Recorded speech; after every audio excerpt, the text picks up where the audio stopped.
Welcome back. So here I am with the third module of the chapter 6 manufacturing industries,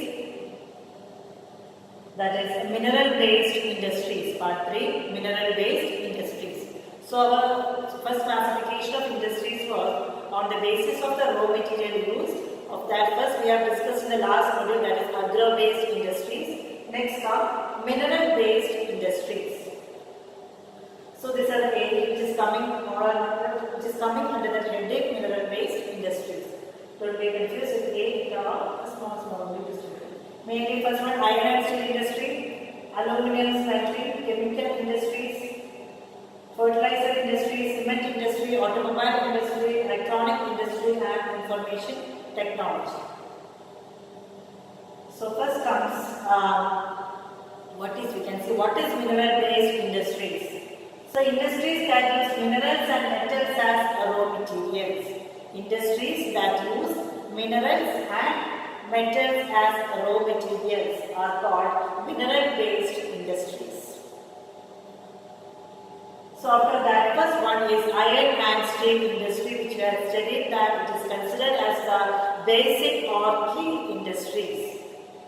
So iron and steel industry is a basic industry, since all other industries of heavy, medium and light depend upon it for their machinery. I have told you that for all, that is small scale industry or large scale industry, as a basic raw material all used iron and steel.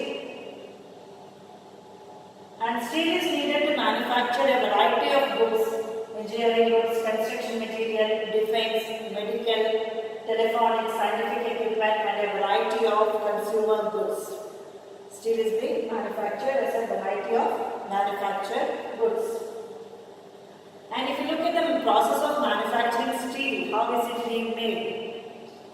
Production and consumption of steel is often regarded as an index of a country's development. So what are the ingredients which is used in making steel? Iron ore, coking coal and limestone are required in the ratio to approximately 4:2:1. So steel is being manufactured by using iron ore, coking coal and limestone with a proportion of 4:2:1. And some quantities of manganese is being added to harden the steel. So in order to give the hardness to the steel, what is added? Manganese is being added.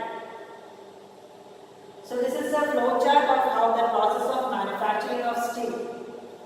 First, transport of raw material to plant, that is iron ore we are taking it to the plant. Then from there iron ore is being melted and limestone is a flexing material which is added. Flexing means a liquid type of. And slag is removed. Slag means waste. Coke is burned to heat the coal. Coking coal is considered as to heat as it acts as a fuel. And from that, the molten material are poured into molds called pigs. It's a slag-like mold called pigs. A pig iron is a product between the raw material and the final product. Okay, that is pig iron. And after that, pig iron is further purified by melting and oxidizing the impurities, by removing the impurities, and manganese, nickel and chromium are added to it. In order to harden the steel, manganese, nickel and chromium are added. So after that, we can, whatever shape we require, we can roll, press it, cast and forge it. That means we can make into different shapes. That is called shaping the metal. What is coking coal? We have discussed coking coal, isn't it? Coking coal is a grade of a coal that can be used to produce good quality coke. And coke is an essential fuel and reactant in the blast furnace process for primary steel making. And this is an image you can see where the limestone, iron ore and coke is being added in the blast furnace. And the slag is being removed, and here you can see the molten iron.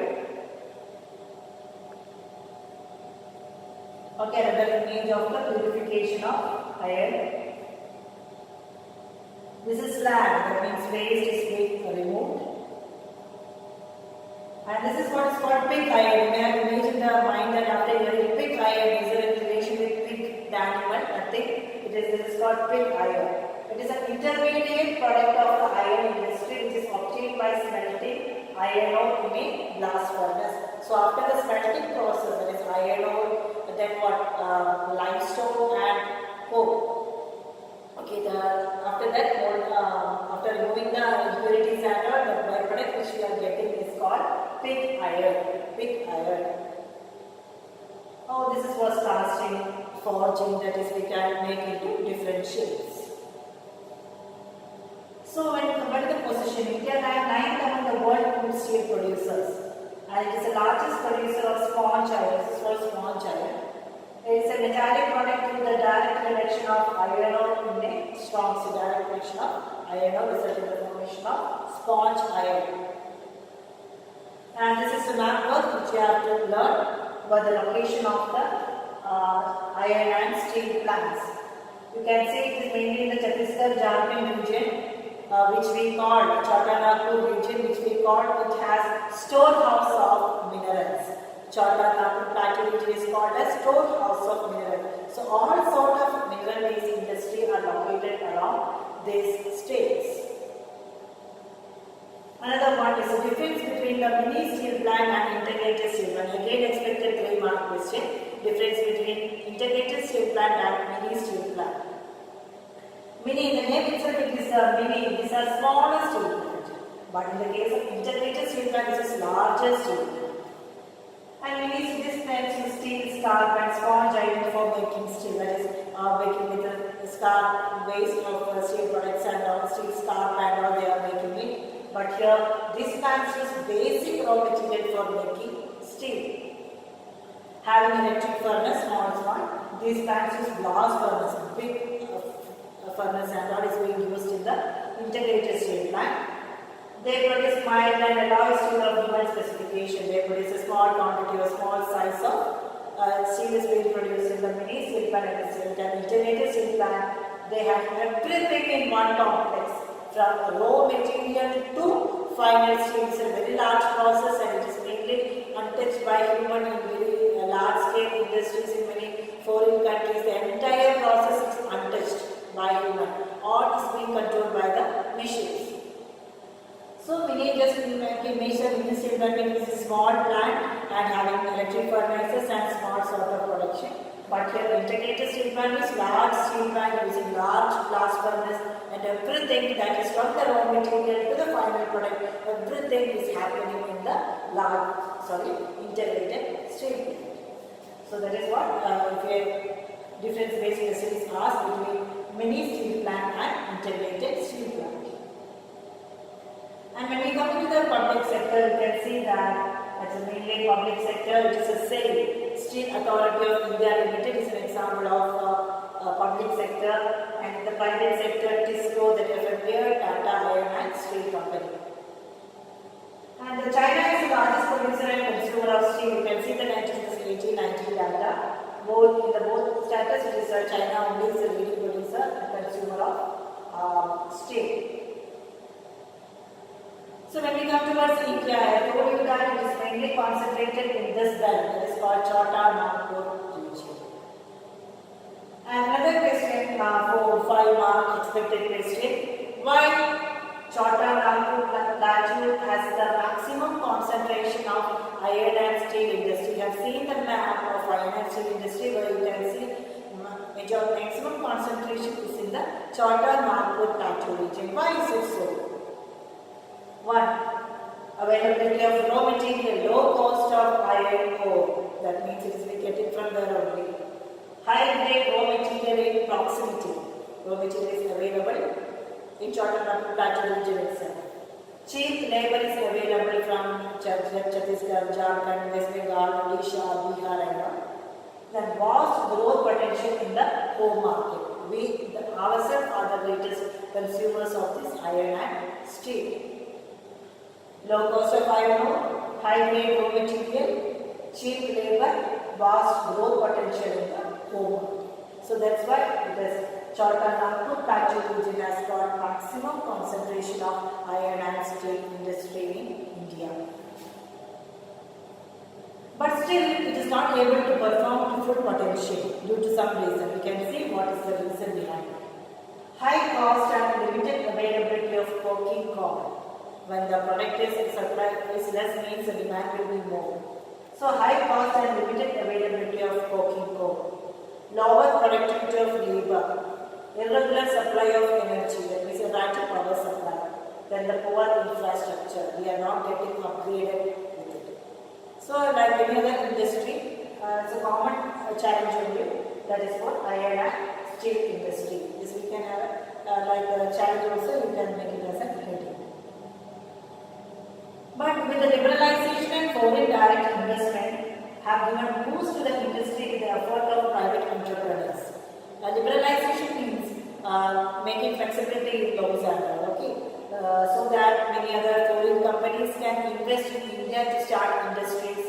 Okay, so that it will be good for us also by giving employment opportunities.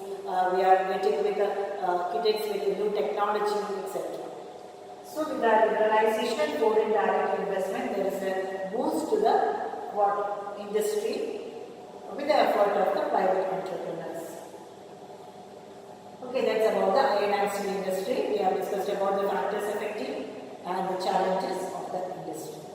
Second comes aluminium smelting. So after the iron and steel industry, second position goes to aluminium smelting. So it is the second most important metallurgical industry in India, and it is light, resistant to corrosion, and a good conductor of heat. If you look at the kitchen in your home, you can see after the steel, the second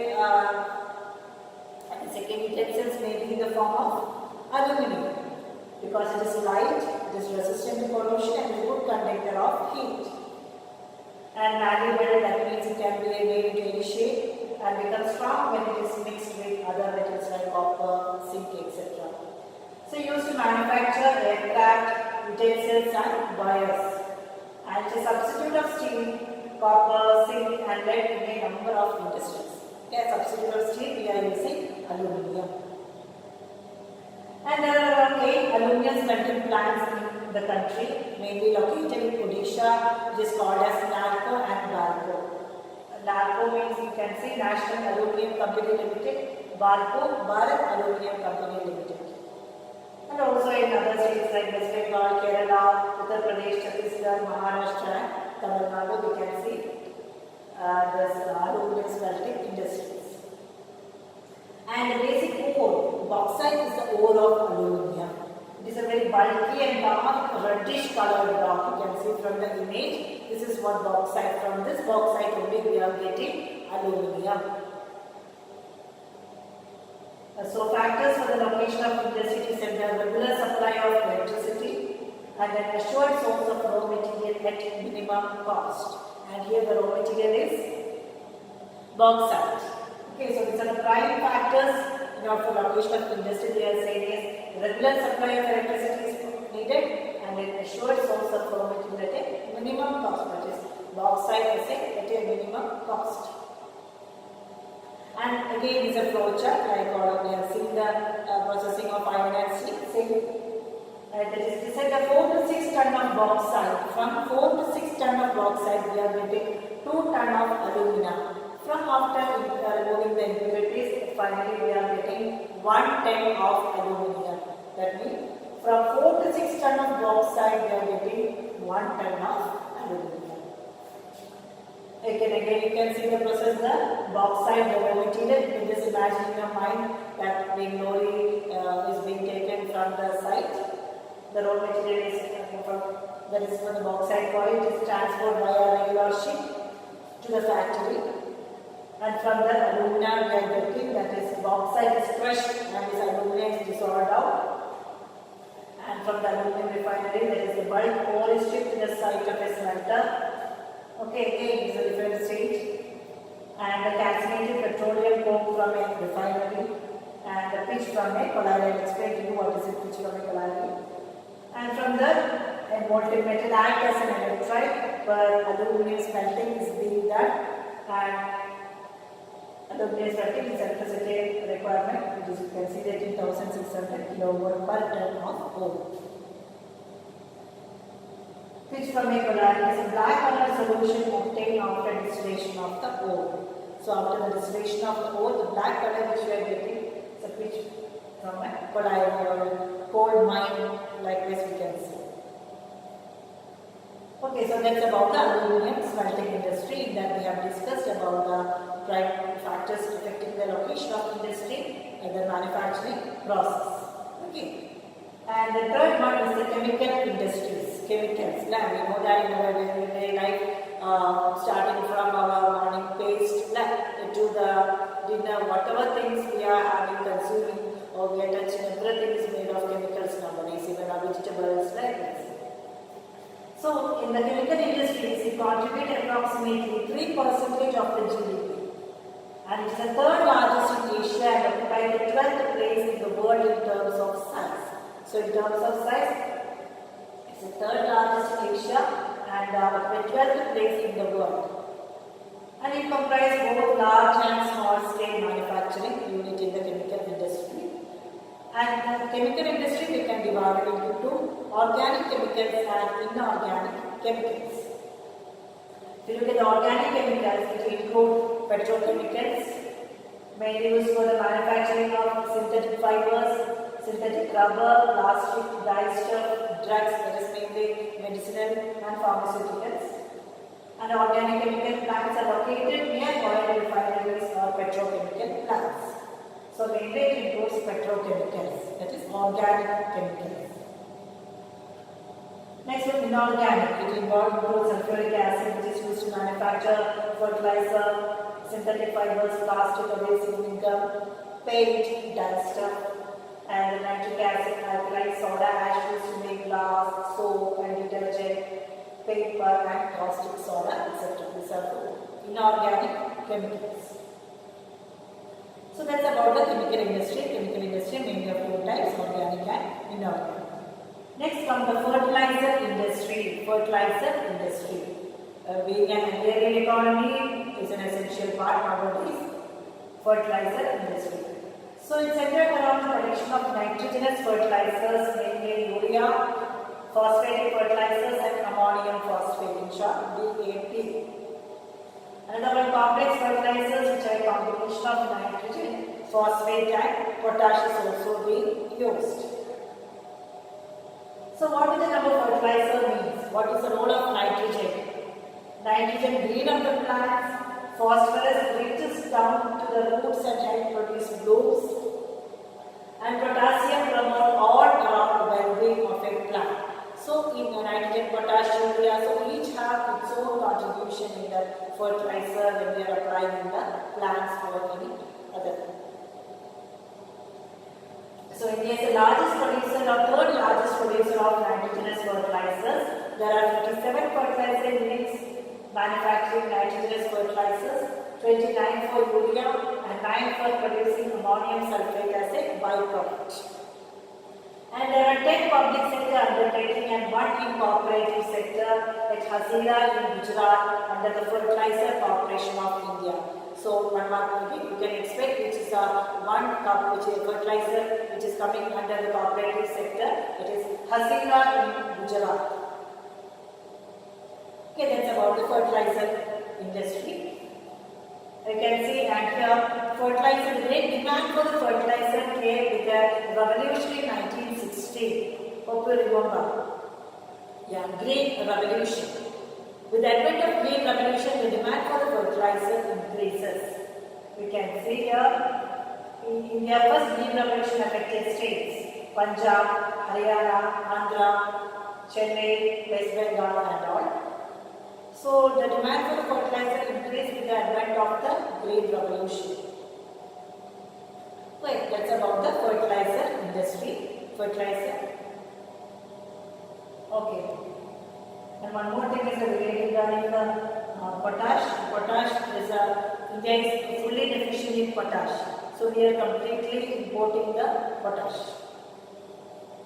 And next comes cement industry. Cement is an unavoidable industry for any work, isn't it? Whether it's a very small house we are constructing or a very big large building like flats or any other multi-story building we are constructing, cement is the basic thing. So cement as building houses, factories, bridges, a road, airport, dams and others. From very small to very large construction, the basic raw material we used is cement. And it requires bulky and heavy raw material like limestone, silica, alumina and gypsum. And coal and electric power are needed apart from the rail transportation. For the making and manufacturing process, coal and electric power is regular supply, it is needed. And we know different brands of cement like Ultratech, Dalmia, Ambuja. Okay, different brands of advertisement we have seen, isn't it? So the first cement plant was set up in Chennai in 1904. That also one mark expected mistake, where the first cement plant in India was established. The first cement plant was set up in Chennai in 1904. And after independence, the industry expanded. So decontrol of price and the distribution since 1989 led the cement industry to make rapid strides in the capacity, process, technology and production. And there are 128 large plants and 332 mini steel plants in India.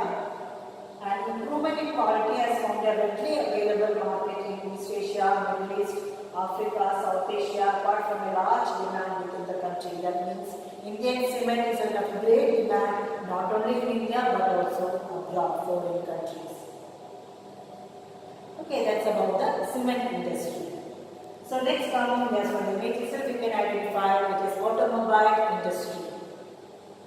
So when we come to automobile provide vehicle for quick transport of goods, services and passengers. So automobiles are not only for passengers but also for the supply or taking of moving from one place to another for goods and services.